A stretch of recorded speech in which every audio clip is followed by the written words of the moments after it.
انتوا عارفين يا جماعه ان المغترب ده ممكن يسافر وما يرجعش تاني؟ لا قدر الله ممكن يموت في اي دوله. انا هحكي لكم النهارده قصه، وقصه واقعيه. قصه شاب مغترب سافر واتغرب لان عنده 4 بنات بيصرف عليهم ووالدته. كان والده متوفي من فتره، فهو قرر ان هو يسافر عشان اخته الكبيره على وش جواز والكلام ده، فلازم يجهزها زي ما انتوا فاهمين. سافر واتغرب، قعد مع حد ابن حلال في السكن، في الغرفه. وانتوا عارفين جدعنة المصريين، وتقولوا على شوكولاتك على ناس محترمة، طالع تاكل لقمة عيش والكلام ده كله. فسافر وشغال عادي. فجه في يوم اجازته لقى صاحبه اللي معاه في السكن ده تعبان ومريض وراقد في السرير.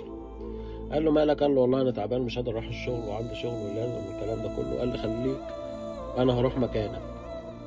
قال له يا عم ازاي ينفع؟ ازاي ما ينفعش يا عم؟ مش فاهم ايه يا عم؟ لا.